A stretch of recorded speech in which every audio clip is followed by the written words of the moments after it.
It's the Farmer to Farmer podcast, episode 71. This is your host, Chris Blanchard.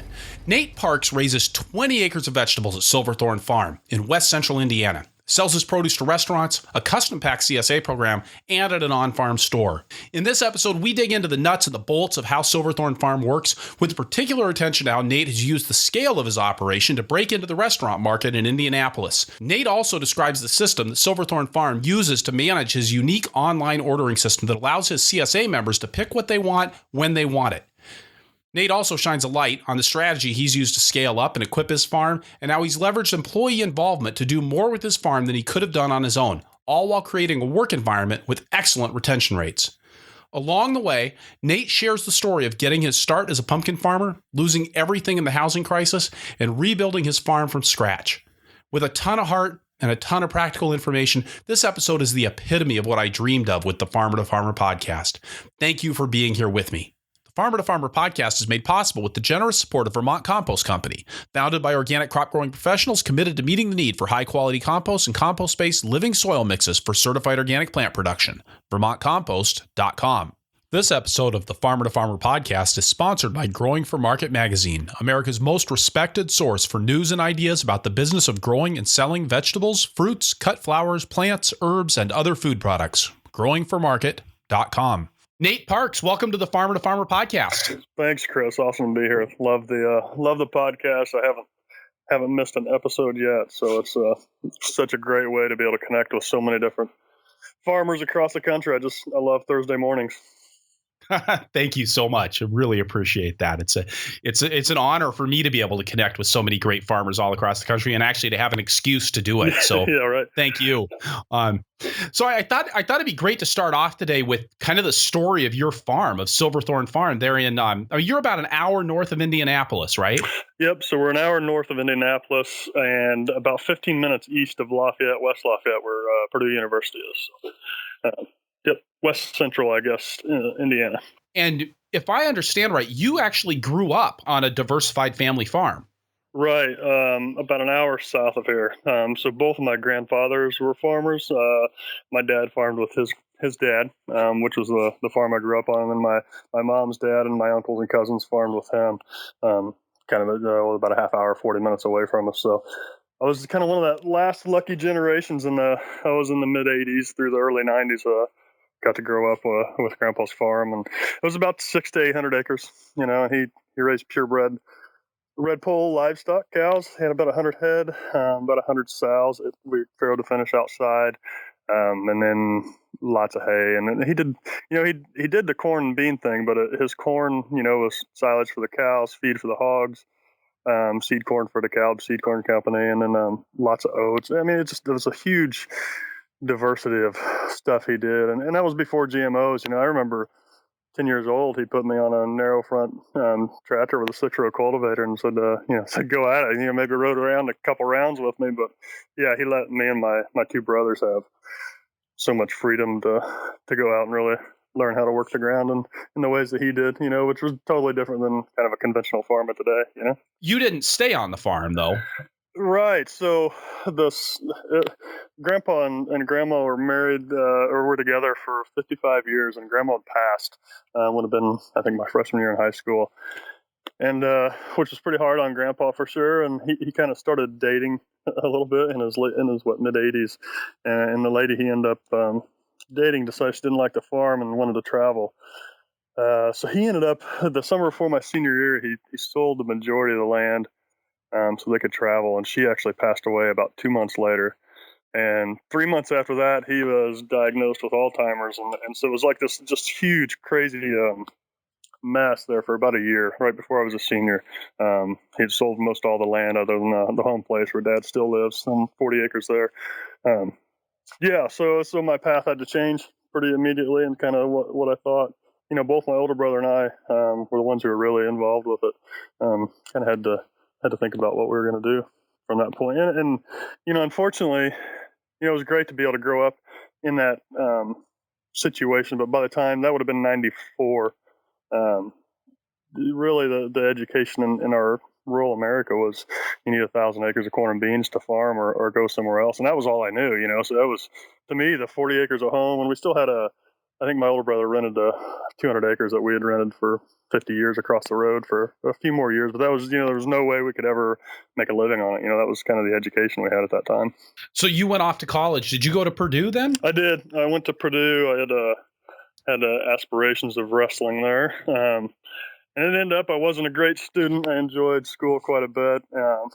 I was there for about a year and a half, and I ended up actually having a stroke when I turned 19 at Purdue, and it just kind of changed those aspirations of being able to wrestle or sports, and so I left a semester later and started a construction company, a construction remodeling company when I was 20. I just turned 21, I think. Oh, really? Yeah, so it's been 20 years ago now that I haven't really had a job, and really the only job I ever had was for Grandpa, really, on a farm. So yeah, I'm a pretty independent guy, and so I did that for about 10 years. I was a builder, built a lot of custom homes, and I kind of rolled into buying and selling properties. In the meantime, I met my wife, and we had we'd been living on a lake, and kind of got tired of. It was, wasn't town, but it was kind of felt like town to us. And that whole time, I just wanted to farm again. I thought maybe I'd build enough houses that I could buy that 1,000 acres and farm corn and beans. I mean, that was still kind of that mindset I had. And we found a 30-acre piece. Well, there was a farm we'd rented when I was a kid that we always baled hay on. I just loved the place, so we bought that and put up a house and in a barn. And there was 10 acres tillable. And obviously I didn't want corn and beans on it. It didn't make any sense. And so a neighbor said, hey, he said, you plant it to alfalfa and I'll bale it. We'll split the profit at the end of the year and it'll be great. And so that was great for me. I just get hay back on it and I have to look at corn and beans. So, and it's funny because this is kind of how I got started. I put out $1,600 worth of seed. And that next year, we went through the season and baled all the hay. And at the end of the year, he gave me a check for $385. Right. and I just said, I told him, I was like, I can just not lose $1,200 some other way. And so I plowed it all up. And we still had a little tractor at Dad's place and, a couple, like a 2-bottom plow and a couple of little pieces. And kind of looked around. There was an Amish produce auction south of us, and I knew they sold a lot of pumpkins down there. And I thought, well, there was a sandy hilltop, and I knew enough as a farm kid to know that pumpkins and melons like the sandier ground. So we walked that 10 acres with a nail pouch and a piece of PVC pipe and planted it all to pumpkins and melons. And that would have been, I guess, it would have been 06, I think, is when we did. It would have been that first year, I guess, that you could say that I started. And it was funny how, I had no idea about organic agriculture or anything like we are now today. So I bought all these chemicals and all this stuff, and of course, I didn't have any way to apply it anyway, but I never used it. And that year ended up being just a soaking wet year. And of course, on that gravel, the pumpkins and melons it was incredible. I mean, you could walk across the whole farm on pumpkins. Wow. And down at the auction, it was really heavy clay soil, and their pumpkin crop was horrible. So we just made bank, I want to say we sold, $10,000 or $15,000 worth of pumpkins down there at an auction. And so I was hooked, and I kind of began my thought that maybe there is something I can do, I mean, how did you, I don't know, 10 acres of pumpkins, kind of on a lark, and you've got the construction business going, and it's 2006, so this is before the whole housing downturn happens, and do you just decide to walk off into vegetable production? Yeah, right. Well, that's so like then comes the dramatic part of the change in my life, and that was the housing downturn. Because for like I said, for a long time we were doing a lot of custom homes. We did 10 or 15 homes we'd build a year. And I kind of got tired of the customers, because generally when you're spending $300,000 or $400,000 with somebody, you've got a lot to say about the situation, which I understood. But the housing market was such for a while that it really didn't matter how many houses I bought. We were selling them. We were buying and selling every 90 days or so. And so when the housing crash came, we owned 8 properties that were for sale, and I think it's hard for some people to understand when the crash happened. It was almost overnight and instantaneous. And so, we had about $2 million worth of property sitting there that we were trying to, all my cash was tied up in that. on the renovations, and we lost everything basically, including a 30-acre place. Sorry. So yeah, I had to kind of think about what to do next. But anyways, so the crash happens. We lost it all, and thankfully, I've got a wife who trusted me and believed in me, and we kind of, so it kind of began in '07 really, and we'd planted again in '07, and by that time I knew that there was obviously problems, so I took a delivery route for Bonnie Plants, which is that plant company that's in all the Lowe's and Walmarts and all these other places, which is kind of a spring route that I ran for them. Delivering plants was kind of like a February to June.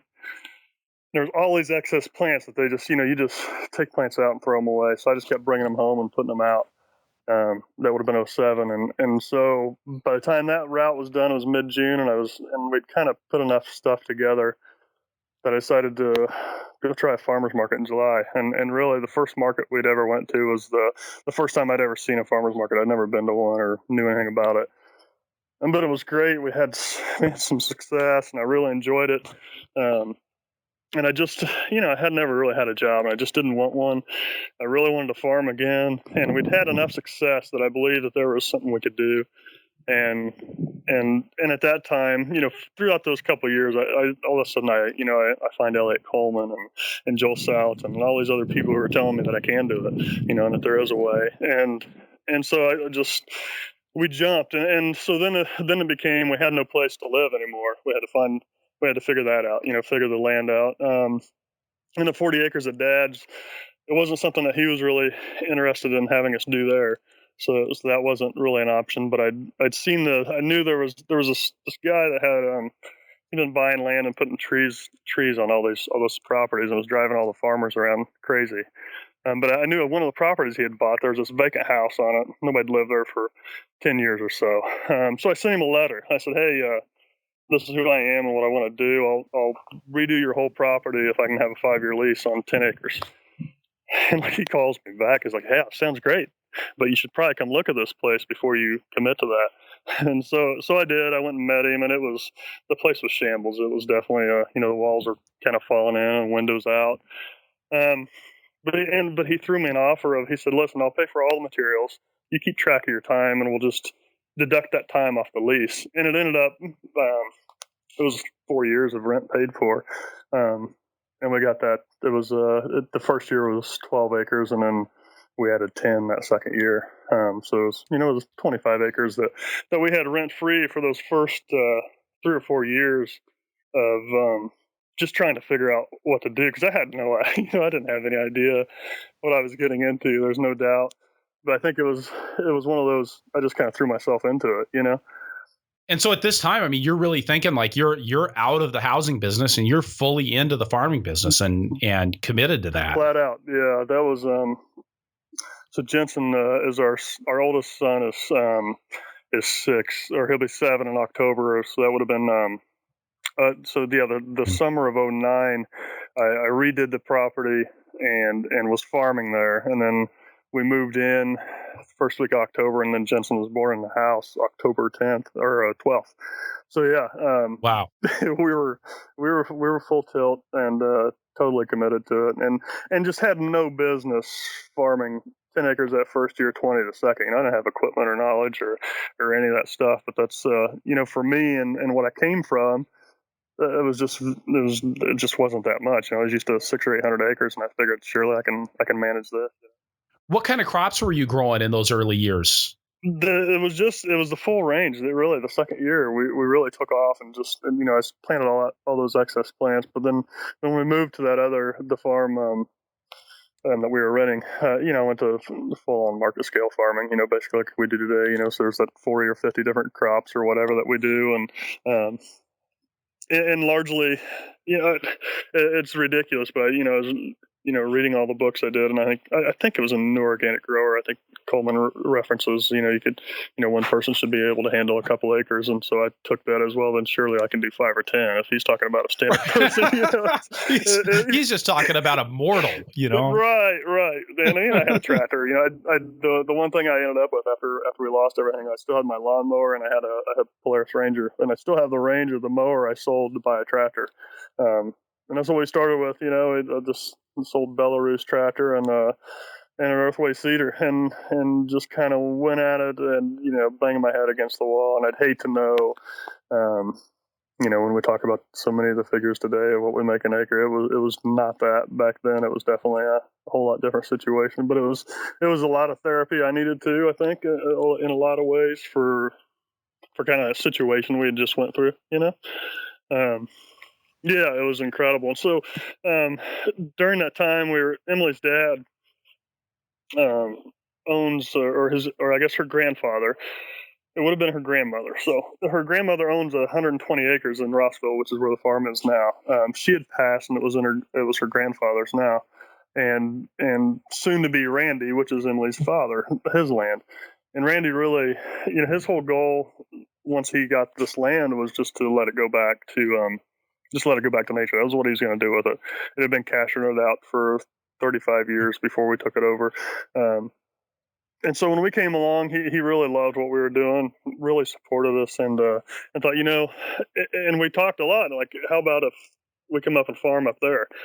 It was a big move, definitely for us, and it was an hour away. It's still within our marketing range, but kind of out of my home territory. And we were all on board except Grandpa did not like the idea. He wanted corn and beans, and that was kind of at the same time when we moved into the other farm. And he said, "I'll tell you what, 2 years from now, I'll sign the farm over to Randy, and you guys do whatever you want, but I'm not letting you on here now." And so 2 years passed, and he did that. He signed the farm over to Randy, to where he could do what he wanted with it. And at that point, we had the option to be able to come up to the farm and kind of take this place over, which was incredible access to 120 acres for sure. The biggest problem at that point then was it was a 120 acre cornfield. There wasn't a driveway, let alone house, water, buildings, infrastructure of any kind. So how do you afford to do that?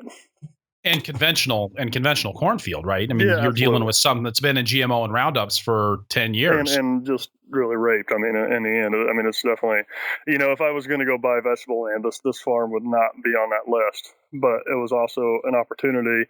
At the time, land, and it's gone down a little bit here now, but it was farmland, good land was 10 to 12,000 an acre. So to think I could spend $1.5 million on 120 acres was just that wasn't reasonable. So it was the opportunity. And in the end, Emily has 3 other siblings. They're all, one's in Honduras and 2 are in California. They didn't have any interest in the farm, and Emily did, and that was her dad's commitment to us is that I'll pass the farm to you if we can keep it in agriculture, keep it in the family, because her, like you'd said, her grandfather was, I think, or her great grandfather 5 greats back, I think in 1860 bought this place, so it's been kind of through their family for so many years. So early on we started that ball rolling and just tried to figure out how in the world are we going to pull it off as far as building everything. Obviously our credit was shot. We'd lost all that stuff, and we were making money. We were able to continue to farm, but we didn't have a lot of capital to work with. And right.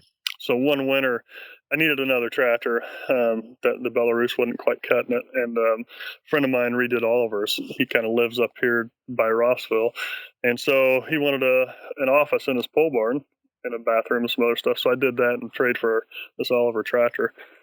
And in the process, I drive by the farm almost every day when I was coming up here to do that job.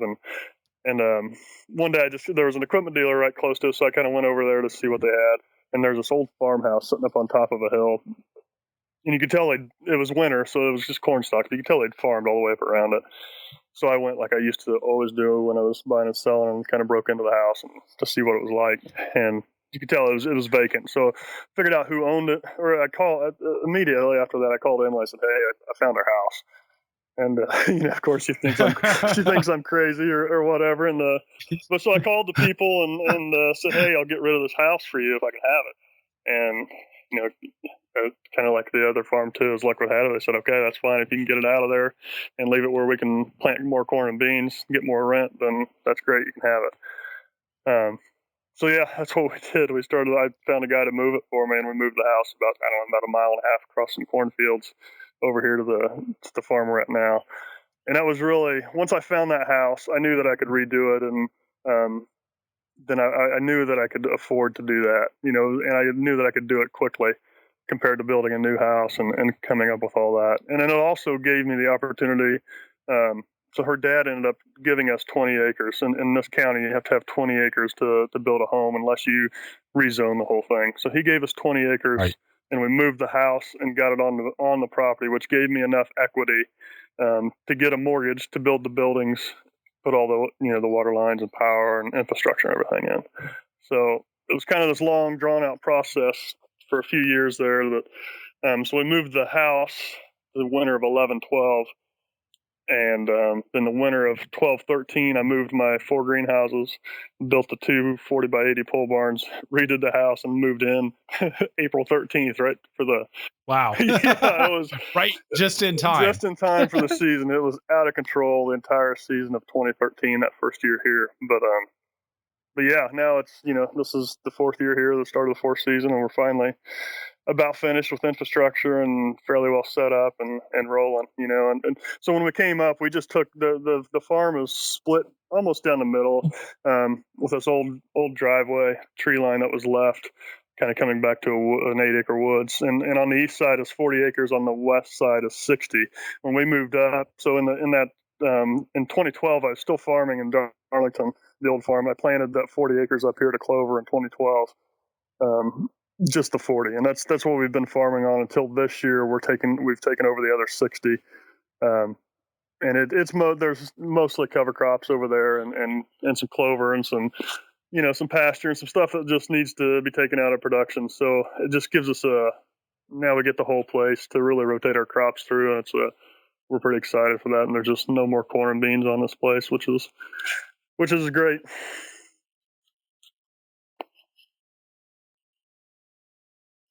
Yeah, I always say 20. Like, I think if we look at exactly, if I measured exactly beds last year, it was 18. This year it'll be about 23. I always say I do 20 acres. I kind of bounce up and down depending on kind of what I feel like our markets can handle and where we can take some products. So this year will be about 23, 24, something like that. Yeah. And rotating, and then that's all rotating through this much larger plot of ground then. And right. So on this 40 acres, that's kind of the thing, is on that 40. 2012 was the first year I was up here. Well, that's a drought year, and so I didn't ever see water on this farm. And 2013, we probably had 20 plus acres, 24 maybe on that 40 acres, and I mean, like 5 or 6 of it was just underwater. If you display, the great thing about Indiana is it's flat. The hard part is the drainage is not always that great. It's kind of roly poly, so you have all these little low wet spots. So really on that 40-acre side, by the time I take out driveways and wetland areas and some pasture and some other things, we're about 18 tillable that we're using. And I think on the 60 that we're taking over now, I mean, we'll kind of see how it goes, but I think there'll be another 30 or 40 over there. So maybe total, actual bed space that we'll have is somewhere around 50, 60 acres. So yeah, it gives us, production 1 year on one side and 1 year on the other. It's kind of ideal. It's where we're trying to get to. It's really great. Yeah, I'm excited. It seems crazy. So three farms in 9 years. Yeah. And of course now you're on this piece of ground, and I mean, you haven't stopped, right? You just got done putting in a new 20,000 square foot greenhouse. Right. Yeah. So, when we moved up here, before in Darlington, labor was always a real challenge for me and employees. When we moved up here, we had several people, a lot of the younger girls came up and just wanted to work. They saw me building all this stuff and they wanted to be a part of it. And 3 of those girls this is their 4th year with me, have stayed on, and just incredible help. And one of them had just graduated this spring from Purdue and horticulture. She's just a really bright mind. And we'd always wanted a farm store here on the farm. we tried it the first couple of years, didn't really work out. There was another kind of orchard and market store here kind of in the country that's been open for like 25 years. So they kind of had that market because we're a small community, it's not like it's a big metropolitan area. But they in October they decided to close their doors.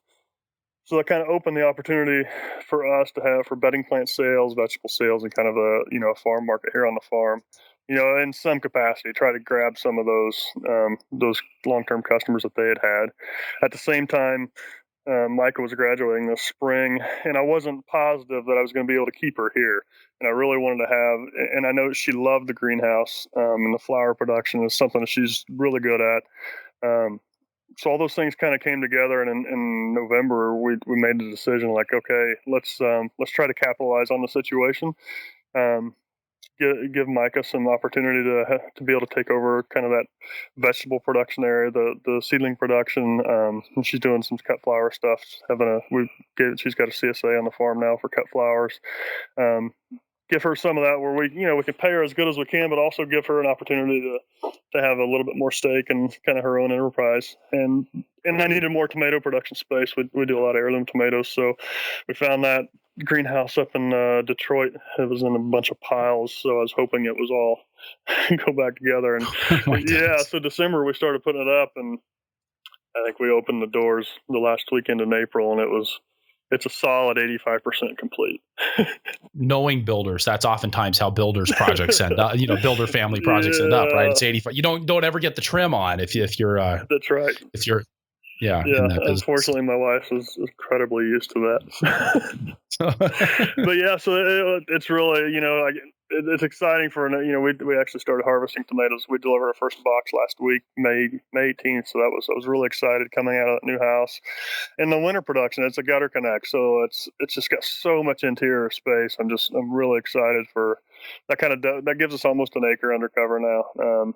So yeah, I think it's going to be really exciting for the future of that winter green. Now, I mean, tell me, in central Indiana, what do you guys freeze up in the wintertime there? I mean, obviously it's too cold to grow tomatoes outside, but are you looking at year-round tomato production, or are you really still thinking kind of the Elliott Coleman unheated model in the wintertime and unheated spring production for the tomatoes? Yeah, it's really unheated greens production. We do heat our early tomato production in a couple of houses, but by and large, the unheated. I know we're definitely a cold zone 5, so we can do winter production all winter for sure. But I also get pretty tired after a little while and want a little bit of a break. So we generally take January and February off. But then kind of, we go all the way through Christmas and then crank up, every other week deliveries through February, March, April. And I'm not really interested in going much more than that. Really, the winter production for me is we've got 6 people that are year-round, full-time, and, like 3 of those have been with us 4 years, the other 2, 3 years. And then the other 3 people on our crew have been here too. So I really... the value of those people coming back every year is just incredible. So the winter production gives me cash flow to really keep them, and obviously we do well with it, and really I ramp up our storage crops to go with the winter greens production is kind of a long-term goal. Even for having year-round work for people, that's pretty incredible employee retention that you've got there. I mean, to have that many people, sticking around.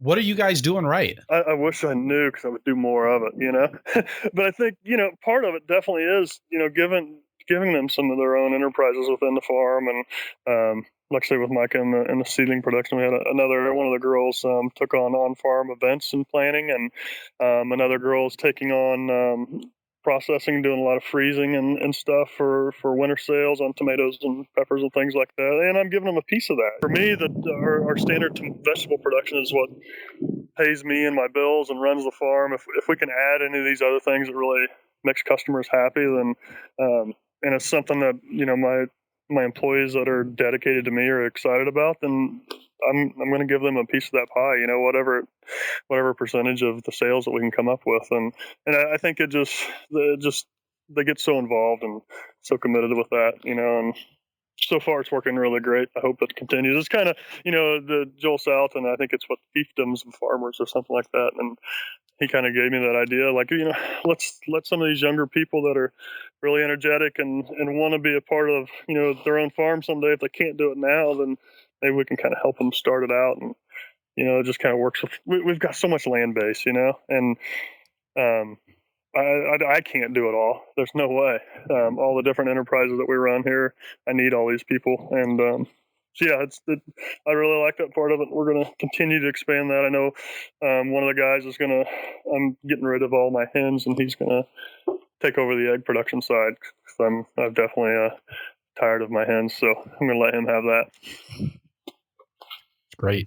So, so you've got the vegetables, you've got the hens. What other enterprises? Let me say that again.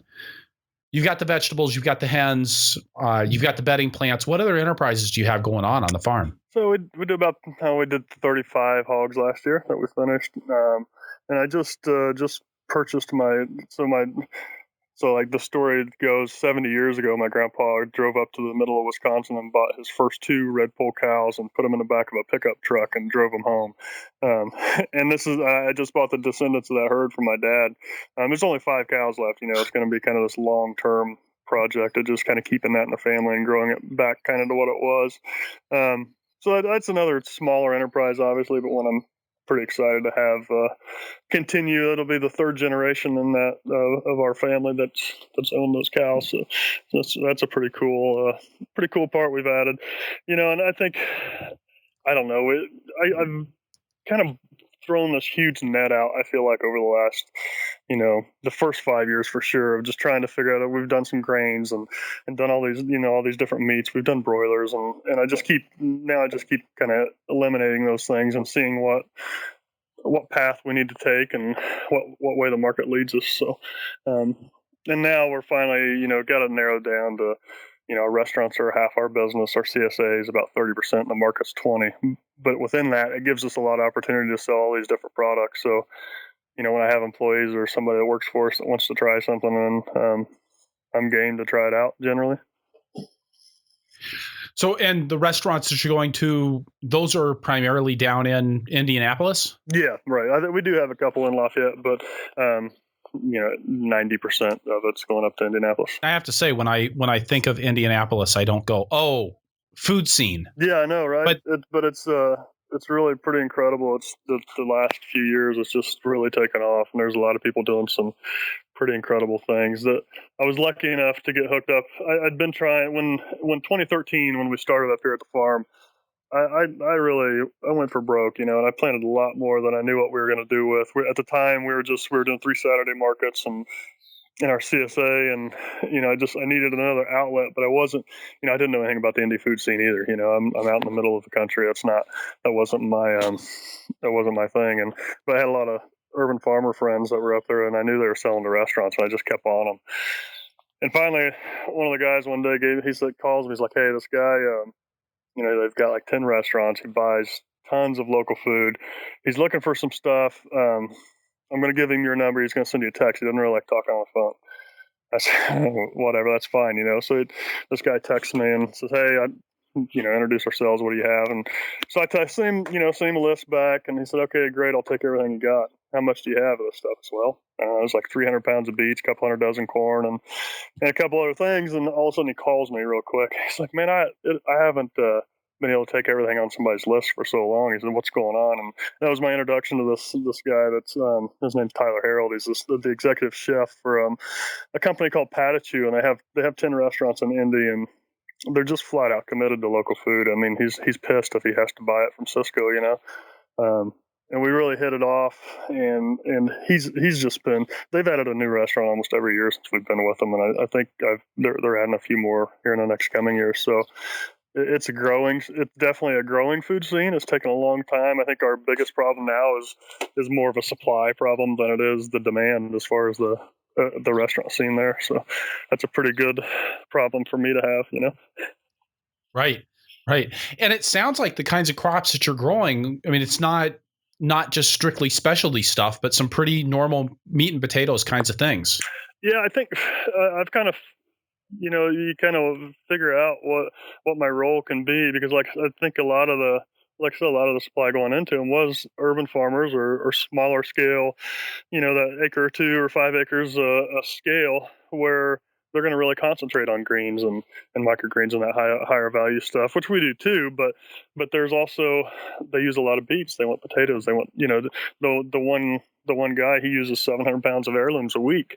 I mean, you have to have some production to be able to supply that kind of demand, and that's so we do a lot of roots and obviously the tomatoes and we've been able to fill some of those gaps and are continuing to expand that root crop production and some of those other bigger items. We still do the arugula and salad mix and stuff like that, but it's definitely our niche is some of the bigger, maybe it takes a little more space to grow them, but we have that space available, and I've got the equipment now to manage those situations. So tell me about the kinds of equipment you're using to manage those situations. Are you mechanically harvesting crops like your roots? We will be. We just picked up an Lift beet root crop harvester this last winter. So this year we're really expanding the carrot and beet production, and some parsnips and some other things, so we can mechanically harvest that. Of course, we got the potato digger and that can mechanically do that. And this last winter was the I turned 40, and it was one of those moments where we'd finally built ourselves back up as far as credit and all these other things, and I knew I felt like there was a lot of opportunity in the marketplace, but I really, I've been just kind of scrapping by to get equipment put together as I go, and it really, to me, I feel like the whole system is what makes me efficient, and I wasn't able to really get the benefit of the whole system until I was able to purchase it. And so we made a lot of equipment purchases this last year, and I, the first time borrowed money for the farm to do that. So there's a lot of new pieces this year that we're excited to use, and of course, it kind of brings a whole new. You have to have the production now, so it does definitely change from being able to do it all just kind of without having to worry about that debt. But I think it's worthwhile. I hope so. We're excited about it. And I know one of the things that really threw me for a loop when we started mechanizing on my farm was how much like everything had to fit together. It was like all of a sudden you had to get every step right. You can't use that Azalift root harvester if you've got a really weedy crop of beets. It's got to be pretty clean, right? Right. And the rows have to be straight and perfectly spaced if you're going to do the mechanical cultivation. What have you learned in the process of kind of putting this new system together?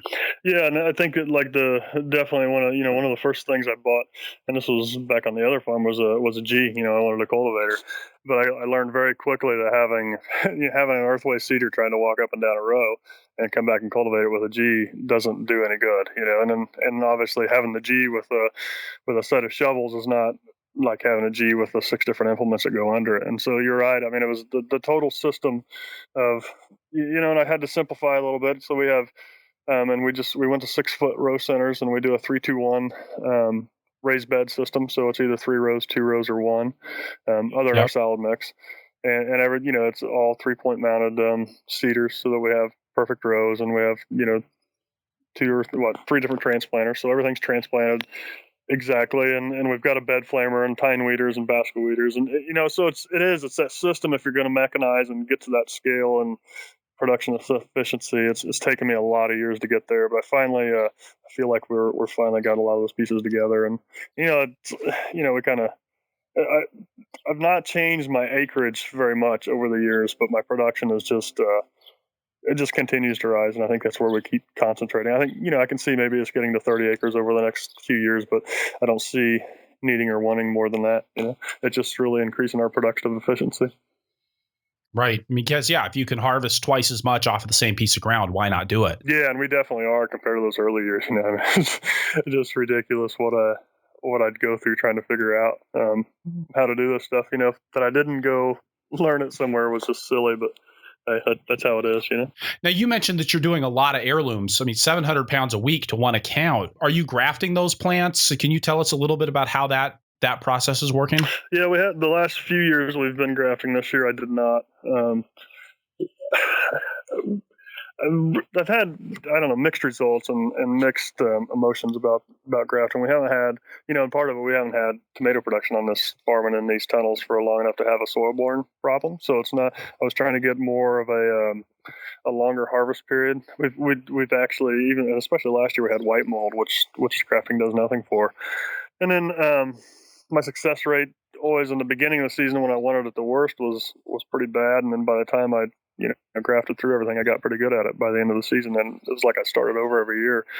So and yeah, and we the newer there's those 3 new varieties from Johnny's. There's a Marnero and Margold and Marglobe, which are kind of a French hybrid version of an heirloom, kind of like Cherokee Purple and Striped German.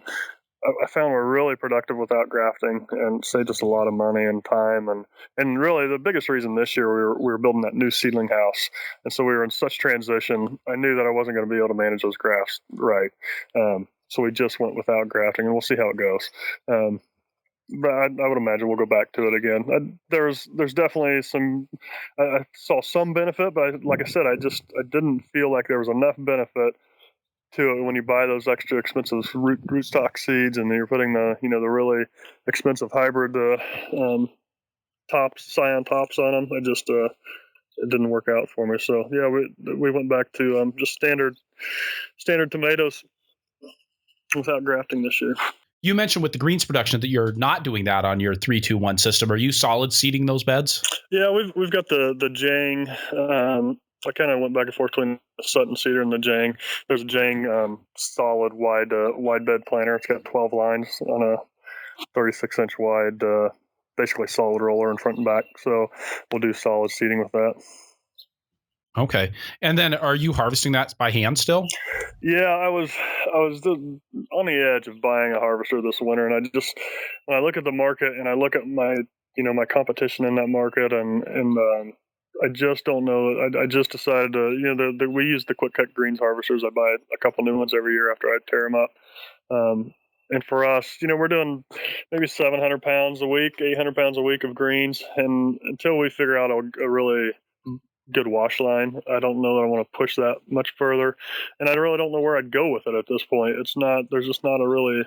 I mean, there's, the 700 or 800 pounds is great, but I don't feel like I have much more of a market than that right now. So we'll stick with the quick cut greens harvester, and it's working for the time being.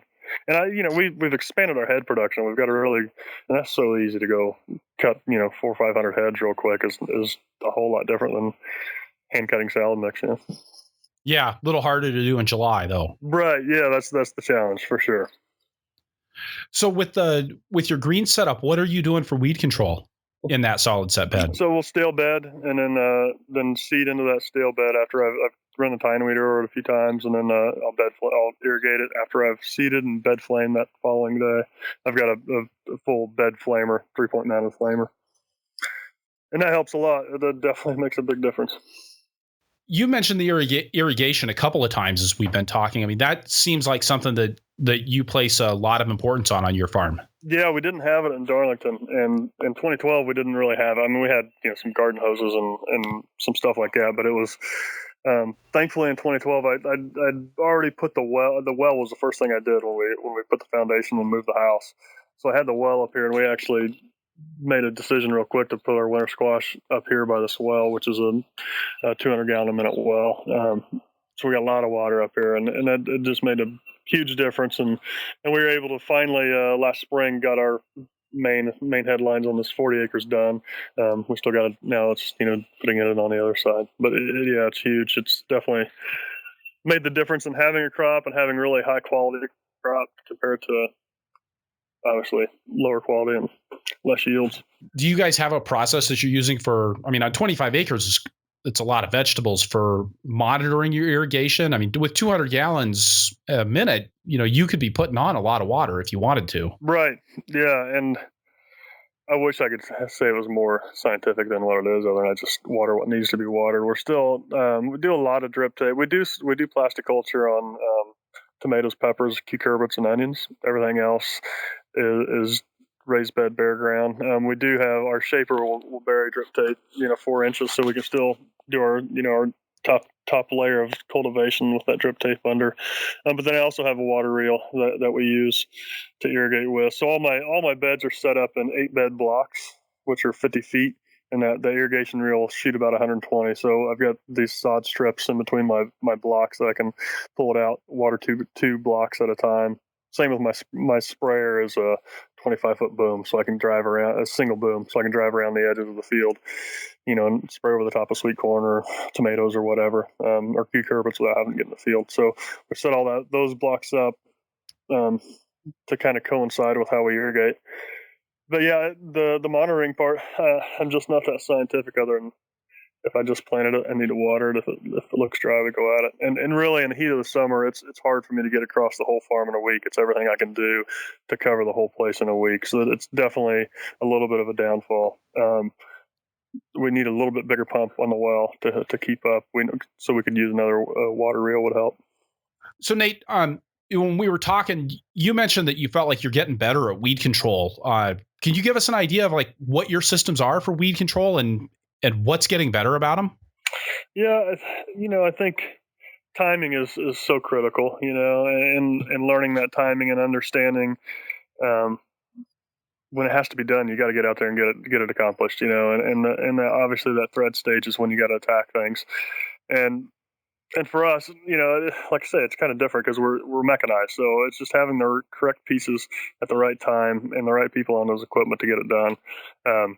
So first, I'll make my beds a solid month ahead, so I know that all my beds are made up and ready, and that way I can still bed those 2 or 3 times really before I even have to plant. And even at a lot of this year, especially, we had the wettest April on record, so getting the beds made was just a horrible challenge. But then at least we had the bed tops were dried. But I couldn't get in and cultivate. I mean, you were mudding through the tire tracks, but I was able to even with those bed tops made, we'd go in and flame and plant right into it, and that's definitely, it's just making a huge difference to be able to stay on top of things in that way. And then using the Lely tine weeder, we got the Williams toolbar and Lely tine weeder. I really like it a lot to be able to get the inner row weeds out. Generally don't have to hoe very much of our 2 or 3 row stuff between the G and the 3-point stuff that we have. We can, as long as you're staying on top of it, it's not too big of a problem. That Williams weeder system, it's kind of a tine weeder, but then you can also mount sweeps and knives on it. It goes behind your tractor, right? That's right. Yeah, it's a 3-point mounted system. So it's got a diamond bar in front where we can put side sweeps. And then we put spider wheels on the edges to kind of hug the edge of the bed. And it really just kind of self-guides us through. And then we've got a side dresser mounted on top, so I can side dress and run sweeps and run the tines through there all at one pass. And I think I'd say this year especially, it's been maybe 10 days after transplant, I can go right over the top of them where you can still have a pretty nice soil structure and really break it up, and those transplants just hold up perfectly, and you really get a good clean rake on the bed. Right. And if you can get a little bit of hilling at that, 7 or 8 days in on those transplants, you can really set the weeds back significantly. Yeah, you can for sure. And like I said, I think, early on, they're tiny. I don't need to worry about them right now, but they go from tiny to uncontrollable in a heartbeat. And a tiny weed can be buried and covered up in no time, compared to, even just when you can see green out there is really you're coming into a problem time, Yeah. Well, and of course, you never know when it's just going to turn around and rain again and you're going to be kicked out of the field for a week. And then, all your best intentions go to hell in a handbasket under those circumstances. Yeah. I mean, and that's the reality of how the seasons go anymore. It seems like, there's standard normal weather conditions that's not a reality. So you've got to be prepared and be able to attack a situation right in front of you. And I really hate weeds. I don't like them. It just really bothers me to see a weedy field. A, it's ugly, and B, it's a huge source of inefficiency. Yeah. I haven't got a good market for weeds yet, but I guess if I do, maybe I'll change my strategies. Nettles were one of our most profitable crops, and we didn't sell very many of them, but boy, did we make a lot of money on them. That's right, yeah. Hey, so you mentioned that you have staff that's actually out there doing that cultivating. I imagine, with everything you've got going on, you're not the primary tractor driver on your farm. And I guess I did say that, but actually, I do have one guy that does some tractor work, but unfortunately right now he's hiking the Appalachian Trail. He's supposed to be back in 2 weeks. So I've actually, other than driving the transplanter, all the field work is on me right now. Oh, really? Okay. Yeah, which is I'm ready for Brian to be back. It'll help me a lot just giving me another guy out there, because it's definitely it's been one of my biggest challenges trying to train people to, and maybe it's just because I'm obsessive a little bit about some of the things we do in the field and how I want it set up. But I just haven't had a lot of luck with that part. Everything else on the farm is, I've got such great people in charge of.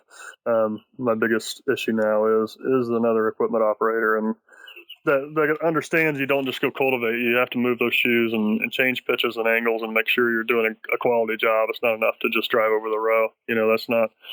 That's not the goal. The goal is to not come back with a hoe, and that takes paying attention to how the equipment works and how the shovels are moving and what the soil conditions are like on that day, which may be different from the day before, and I don't know if it's just maybe a difficult thing to teach or a difficult thing for me to, maybe say to someone. I don't think, maybe I'm not the best at it. So with that, Nate, I'd like to stop and take a break, get a word from our sponsors, and then we'll be right back. I want to talk about your marketing systems at your farm. Sounds good.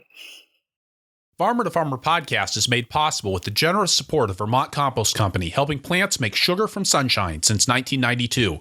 Through 23 years of producing the best potting soils you can buy, Vermont Compost Company founder and owner Carl Hammer has stayed intimately involved in the company, working with a small staff of committed individuals to provide compost-based potting soils chock full of microbial partners and humus-bound nutrients. The people at Vermont Compost Company have a practical understanding of the challenges organic growers face, and they combine that with the comprehensive understanding of soil and plant science and an intuitive comprehension that often has Carl and his crew sticking their noses into a handful of compost and inhaling deeply as though they were sampling a fine brandy. Vermont Compost is the real thing, built on consistency instead of glitz, like the donkey on their logo. Vermont Compost potting soils aren't glitzy or glamorous. They're steadfast and consistent, stubbornly making certain that your transplants can get everything they need from a few cubic centimeters of soil. Oh, by the way, the donkeys are the real thing, and you get a little bit of donkey manure in every batch of Vermont Compost potting soil. Feed your plants the best. VermontCompost.com. This episode of the Farmer to Farmer podcast is sponsored by Growing for Market magazine. I first ran into Growing for Market in 1993 while working at Wisconsin's Harmony Valley Farm, and I've been a subscriber ever since. At Harmony Valley Farm, I learned that information is the number one coin of our realm, and it provides an almost infinite return on investment. Then, as now, there were a lot of farming magazines out there. There were also a lot of gardening magazines, but other than Growing for Market, there were no other market farming magazines available. And I have to say, I've learned something from every issue over the past 23 years. Growing for Market was founded by a farmer with the idea of fostering the exchange of news and ideas about market farming among market farmers themselves. In fact, Growing for Market was one of the inspirations for the Farmer to Farmer podcast. Available by mail or online, Growing for Market also offers options to access the archive of everything published from 2001 to the present, an invaluable, searchable reference. Subscribe today at growingformarket.com. And we're back with Nate Parks from Silverthorn Farm in Indiana.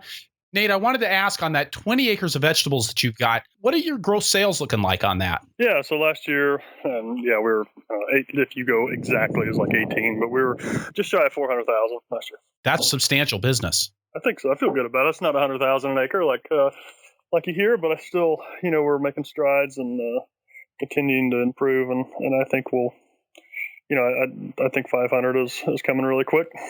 I wanted to ask about how your restaurant sales work. Since you said that's about 50% of your business, that's a really important part of what you're doing. And a lot of times you find folks doing lots of farmers market or lots of CSA and then some restaurants. You kind of flip that on its head. Yeah, and really 2013 was the first year we did it. And you're talking, maybe it was 15% of our business in 2013. And then it's just exploded, and it's just one of those reacting to the market, and kind of to go along with it is our farmers markets. The original ones we started at we're not in any longer, and they just started falling on their face, and we were bringing so much product home. We were producing a lot more product, and we just couldn't sell it. We just couldn't move it. We were having, our CSA is always 150. Last year we were 275, and it was just, I couldn't get any more out of it, and I just needed another option. And when we found those restaurants, it was just, I love it. I really enjoy that part of it, and Yeah, it's just been really good for us. So just kind of letting the market demand lead me in the direction that we go, and that's kind of been it. Can you tell me a little bit about how the logistics work with the restaurants? Yeah, when we started, obviously the majority of our product was grown for our CSA and for our markets. So I had all these different varieties of crops, that we would typically have for market and CSA. So I just kind of threw it in and filled in with those guys. And over the years, we've just had a few of the different products, especially the heirlooms, tomatoes and cherries and strawberries and some of our head lettuces and the beets, carrots, potatoes, sweet potatoes, those type of things that we had a really solid demand for, and things that we could do, a big part of the year. And so we've just kind of narrowed it down to that's what we, if I'm going to grow an excess of anything, it's gonna be those products that I know are kind of staples for the restaurants. Salad mix is one of those, but arugula is definitely the hot one right now that we kind of lean heavier on in the summer production, and spinach in the winter. So yeah, logistically, I'd love to say we have all these contracts with everybody, but it's more relationships and just kind of past sales records, and kind of thinking about, a lot of times the guys will do their menu plannings, and we'll have some communication there. And if there's something that they want to feature or have a little more of this year or next, we have those talks, and I just kind of amp up that production a little bit to meet their demands. And how many restaurants are you guys delivering to in order to get, it's about $200,000 worth of sales? Yeah, it's 15 or so. 15 on a regular basis. There's probably 20 or 25 different restaurants and little natural food stores and things like that. But literally 75% of our restaurant sales go to that one company, that Patachou company. It's just incredible the amount of product they take and that they blow through. And is that something where you're delivering to each of the restaurants that they've got, or are they actually handling that final stage of distribution for you? No, we do. I think it was another one of the things that we were able to do. We have a refrigerated truck, and our CSA route really kind of goes through Indianapolis, and we have a driver that takes care of that. So it was one of those, to make it easier for them. I'm gonna deliver it on my way through, and so yeah, we deliver to all the restaurants. The one restaurant company does have what they call a production kitchen, where they'll take some of the bulk items and do their processing there before they send it out to the restaurants. But generally speaking, we make a drop at all the different locations. How many deliveries a week are you making? Are you guys 2 times a week? Twice a week to the restaurants. Yep, and then we do have, well, I guess three days a week, but most of the restaurants are going to get 2 deliveries a week. Okay. And how does your order cycle work with the restaurants? Are people ordering and getting product on the same day, or what kind of lead time, and how are you communicating about what you've got available? Everything's text. So I'll send a text out on Monday morning of what I've got available for the week to everybody, and I need to have that. I need the responses back by first thing Tuesday, and we'll harvest Tuesday for a Wednesday delivery. And I do the same thing on Thursday. I'll send out a list again Thursday. I want it by Friday morning and deliver Saturday. Is there a tool that you're using for texting that many people all at once? Well, that'd be a great idea, wouldn't it? It's just my iPhone, and I can copy and paste my list to all the different groups. There are several of our restaurants have groups of chefs that they'll have multiple locations. So a lot of them are group texts I can send out. Where there's maybe 5 chefs that are with the same company, so I can just send a group to all 5 of those guys or girls or whatever, and they can text me back individually. As they come back in, we have our big whiteboard in the pack shed that has individual categories and coded for each restaurant, and so I'll put those on the board as they come in. So you're really the kind of the gatekeeper for that whole ordering system. Right. Because you're the guy with the cell phone. Right. That's right. Yeah. So with the restaurants, are you doing standard packs? I mean, when you're dealing with this kind of volume, or are you custom packing? Somebody orders 17 bunches of Swiss chard, or do you only pack that at a 24 count?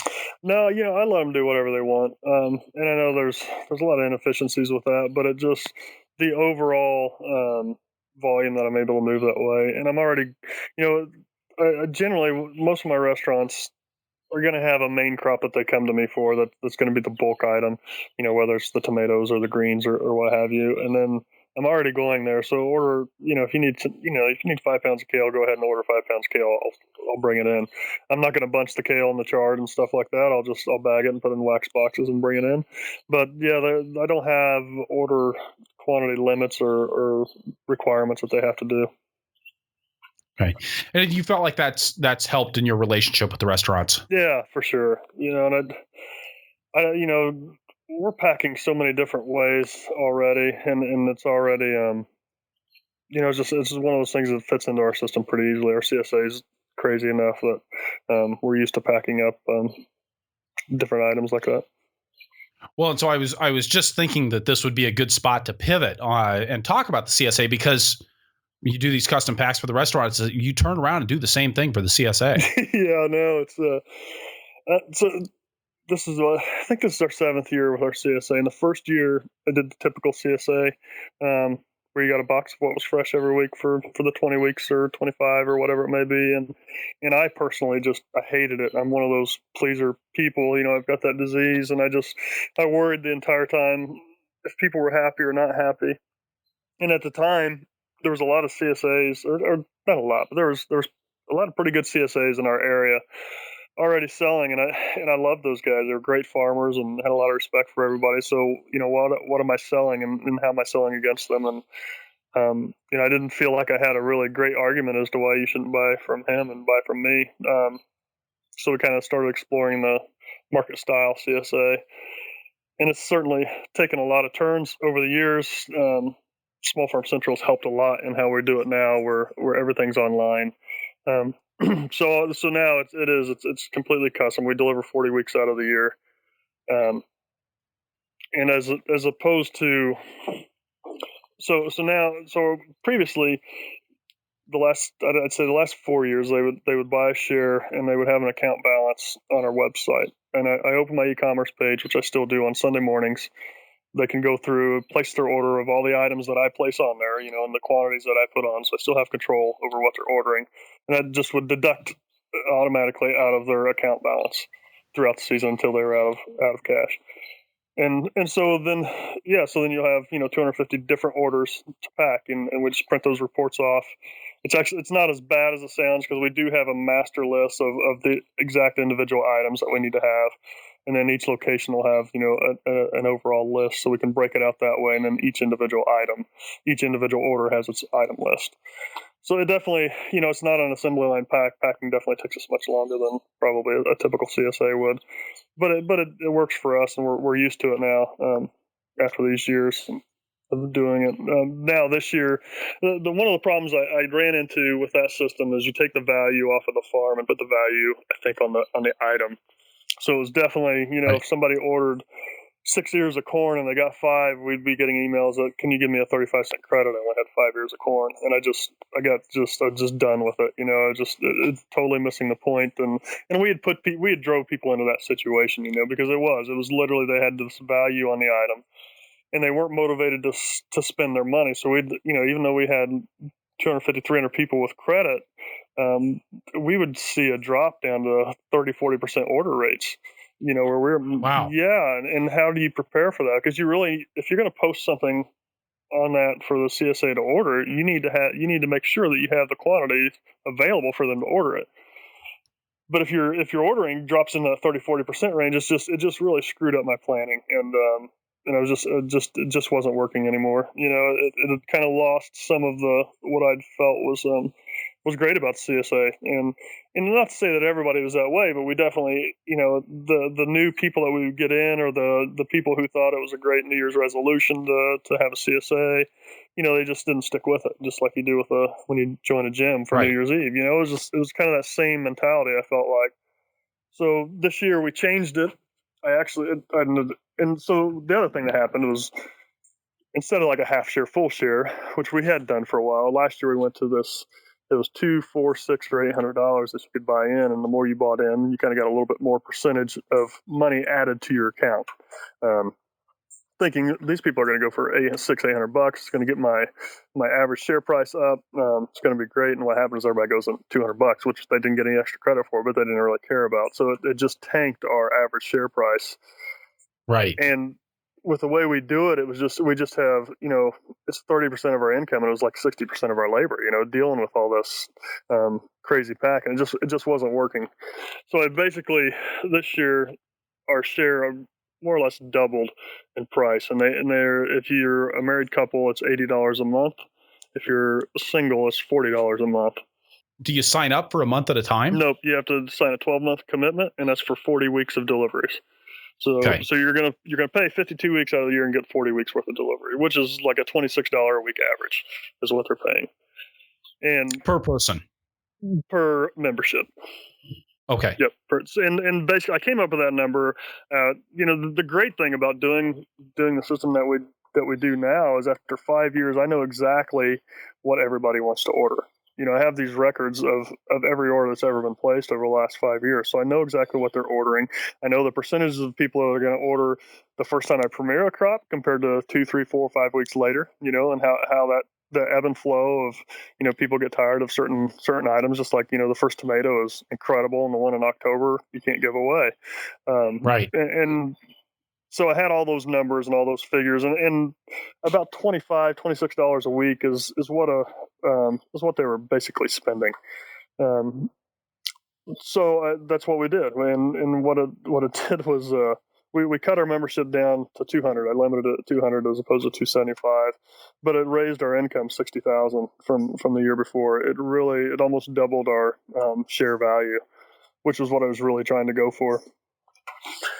And the other thing it's done, that we started that in September, was when we started taking for the new membership, and our percentages of weekly orders are in that consistently 75-85% range, which is, it's not 100%, which is okay, but it's just so much easier for me to deal with and understand what I need to be prepared for.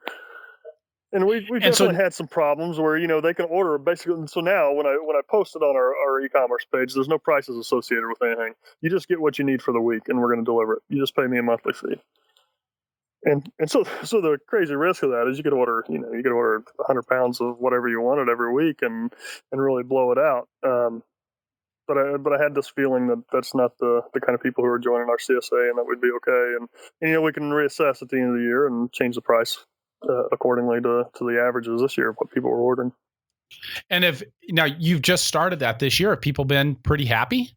Yeah, we had huge pushback, and the 75 members that didn't come back, we were just way too expensive, and they would never pay that much for it. And the people that are in it say, "This is incredible. Are you sure this is enough?"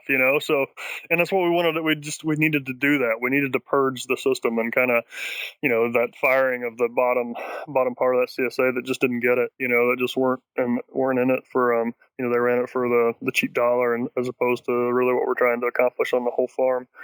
So yeah, the ones who've stuck with it and are stayed with us are really excited, and I am too. And I think it's going to be, so far so good. We've had a few issues. We had one lady that was definitely getting carried away.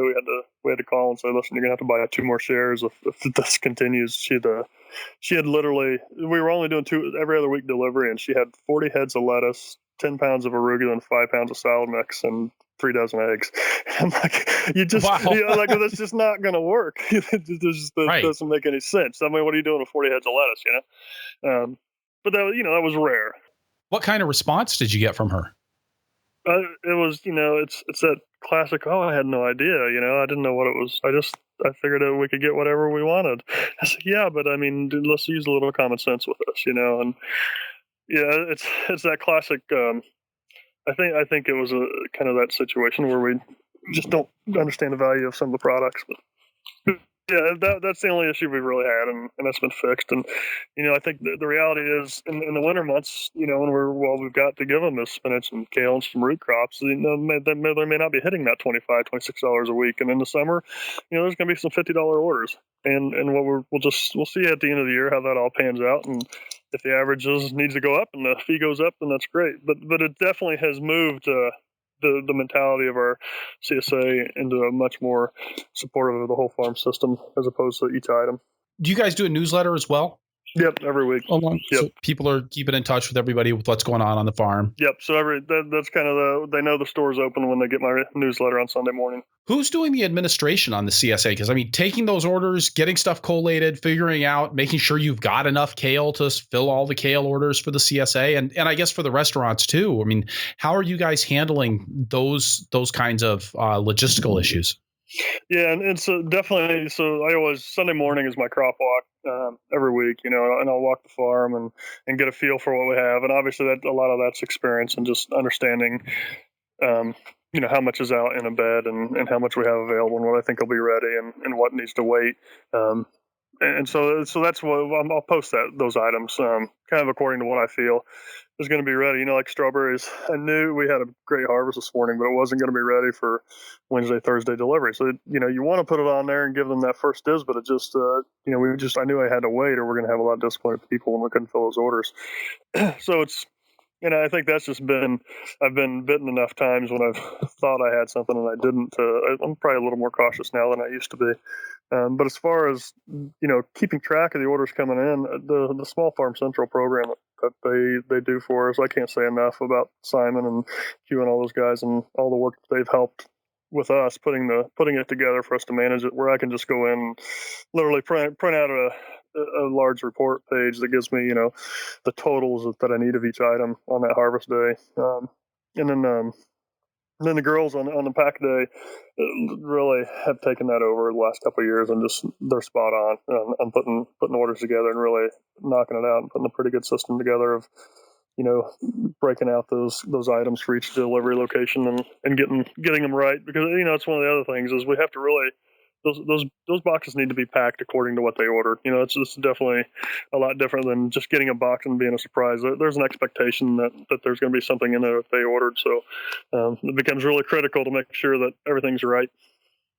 And, generally it is. We always certainly have some issues every once in a while.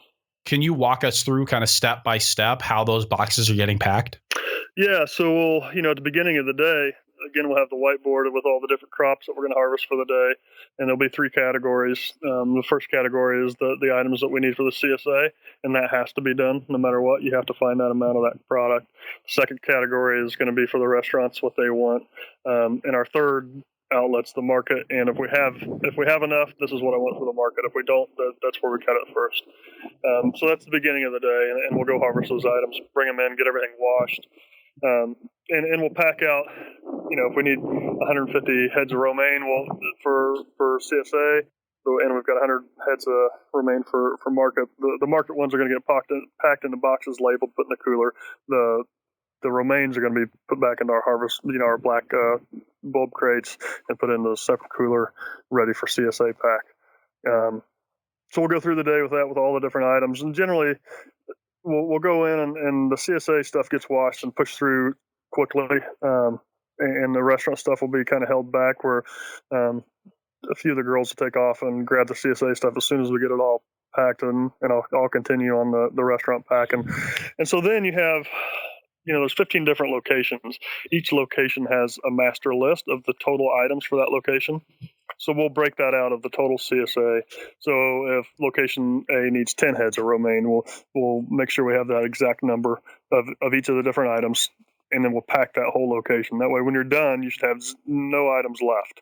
If there's an item left, then you have a problem. You can go back through those 15 or 20 boxes and double check, make sure you're good. And we do that for each location. We just make sure we have the exact number that we need for that exact location. And then it's a lot easier to go back and find a mistake. If you're at the end and you don't have enough or you have too much, that there's a problem somewhere. And then do you have like a piece of paper for each box that says, okay, so, Joe and Susan Smith, That's right. They need these items. Okay. Yep. So each location will have a master list, and then below that list is an itemized. There'll be the customer name, delivery location, and what items they'd order for that location for each customer on that site. The biggest snafu we have in our whole system right now is I really want to be able to figure out a way to print those orders out on a sticker that can just be slapped on a box, sent down the line, and we can pack it that way. That's the next level of that we've got to get to really help our efficiency, because definitely reading those labels, then writing on duct tape or something else that we put a name or location on the front of the box is just that's a big problem in our pack line. And I think if we can just get to figure out a way to export those orders into a situation that just prints out onto the label, that's our next it's the big efficiency that we need to figure out a way to do. And then you're labeling each of those boxes then, of course, because you've got to have a label that's printed up that says, hey, this one is the one that's going to Joe and Susan Smith. That's right. Yep, that's right. Okay. And then, so people are obviously, when they, at pickup sites, do you guys have trouble with folks picking up the wrong box? Not generally. We did have one last week where a lady came to pick up and somebody had already got it out of her box and broke it down, which is really one of the first times I've ever heard of that. We don't generally have that kind of a problem. So I think, everybody's, this first month of when we really start kind of getting back into it of every day, and some of the new members kind of come on and really start to order, we'll have some issues where, they didn't find a box right, or didn't pull it back and put it away, or didn't understand their confirmation or something like that. But generally, once we get into the system, it works pretty good. With the CSA, what kinds of pickup locations do you guys have? You're delivering those, but not doing door to door, right? No, that's right. They're centralized locations, and a pretty broad mix. We've got a chapel and some churches. We do have a couple of natural food stores that we use, and a butcher shop, and maybe one or two homes. So it's a whole broad mix of places that we deliver to. And what about your family, Nate? I mean, we touched on a little bit, how Emily was involved in the story. Is she involved in the farm? It more and more so now, and she's kind of finding her spot on it.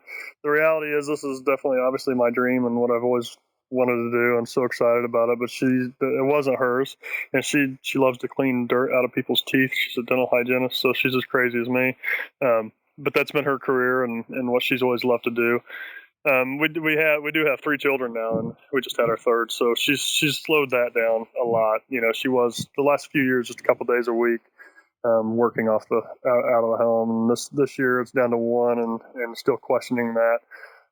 But with the 3 kids, it's definitely a full-time job, and she does handle all the emails and scheduling and bookkeeping and all the other stuff behind the scenes. She's just she's all over that and keeps me in line and slows me down when I want to speed up. So, she's a huge part of the farm. She's not out in the fields or in the production side of it at all. That's definitely not where she's at. But as far as all the back end stuff, I couldn't even come close to managing it without her. So with that, Nate, I'd like to turn to the lightning round. Get you a few quick questions here. What's your favorite tool on the farm? Yeah, I always think about that every time I hear everybody answer, and I'll cheat a little bit and say that everybody cheats. I know. Well, that's the thing. I figure everybody else is cheating. I'm going to too. And this last year, when we were able to really put the system together that I've been kind of dreaming about having to manage the whole farm, and having all those pieces together, it has just been really. It's just been incredible to have all those pieces. I'd hate to be without my G. I'd hate to be without the tine weeders and bed flamers and all these other things. But just having that whole system is that's just kind of integrated together and works together. It's been incredible. But I think the one tool that kind of changed all those systems was we did get a 105 horsepower tractor, and that helped me get some bigger equipment, and that's been pretty key this year to get some stuff done. So, but I haven't used the Lift yet, so maybe that'll be my favorite tool here in another month or so. I think you're going to like that. Yeah, I think so too. It looks a little scary, but we'll figure it out surely by the end of the year. All right. And do you have a favorite crop to grow? Yeah, I love tomatoes. It's no surprise, I guess, but I do love to grow the tomatoes. It's one of those things that growing up, my mom and dad both hated tomatoes. So in our garden at home, we never had them. I didn't really discover a real tomato till I started this when I was 30 years old, and I love tomatoes to eat them, and to grow them is just pretty fascinating when we're single pruning all these and trellis them. It's awesome. It's incredible, and to see the joy on people's faces on those first tomatoes that we deliver in May is just everything about it I really like, and they're a lot of fun. A favorite variety? I mean, if you were going to a desert island and you could only take one, what variety of tomatoes would you take with you? I love German Johnson. I love the flavor of German Johnson. That's a good one. It is. It's pretty standard, but I love that tomato. What's the best advice you've ever gotten, Nate? Don't quit. Don't ever quit, and I think that was advice my dad gave me a long time ago, and it's stuck with me. And yeah, it's just never give up and just keep pushing. And maybe I push a little too hard sometimes, but it's kind of my nature, and I kind of live by that. And if you could go back in time, tell your beginning farmer self one thing, what would it be? And unfortunately, I know my beginning farmer self pretty well, and I would have had to start with getting a bottle of scotch, and a really nice old bottle of scotch, and sit down and say, "Listen, you really have to listen to me," because I know I probably wouldn't listen very well. But I just go get a job, go learn how to do this. I beat my head against the wall for so many years trying to figure out what I was doing, just to go see another. Still to this day, I've never seen another production farm like ours, at that scale, or been around or exposed to it, and just the value of that would have saved me a lot of heartache, I'm sure, over the years. Nate, thank you so much for sharing your story with us today. Sure, absolutely, love it. Thank you for what you're doing. Like I said, it's so great to hear all the other perspectives across the country. It's pretty incredible. All right, so wrapping things up here, I'll say again that this is episode 71 of the Farmer to Farmer podcast, and that you can find the notes for this show at farmertofarmerpodcast.com by looking on the episodes page or just searching for Parks. That's Parks. As I said at the outset, this episode, with its story, its heart, and its wealth of nuts and bolts information, is exactly what I dreamed of when I sat with my now wife Angie in a bar in Northfield, Minnesota back in August of 2014. And I've been overwhelmed by the number of people like Nate who tell me that they look forward every Thursday morning to a new episode, and the appreciation that so many listeners have expressed. It really is an honor to be able to produce this show for you. We're working on some ways that you can help support the Farmer to Farmer podcast and be a bigger part of the Purple Pitchfork family. So keep your eyes open, watch us on Facebook, and check your inbox for news about that soon. Now, if you enjoy the podcast, and I assume you do because you're here, I'll bet you'd like being on my email list. You can check that out at farmertofarmerpodcast.com or purplepitchfork.com. Also, please head on over to iTunes, leave us a review if you enjoy the show. It's really our bread and butter. Those referrals make a huge difference in our ability to reach out to a growing circle of listeners, and they're really the bottom line measurement that we can use to talk to sponsors about what makes Farmer to Farmer podcast special. You can also talk to us in the show notes. We love your comments, and we try to reply to every one of them. Tell your friends about us on Facebook. We look forward to interacting with you in any way we possibly can. Finally, I appreciate so much all the guest suggestions that I receive through the suggestions form on the farmertofarmerpodcast.com. Please let me know who you would like to hear from. I'll do my best to get them on the show. Thank you for listening. Be safe out there and keep the tractor running.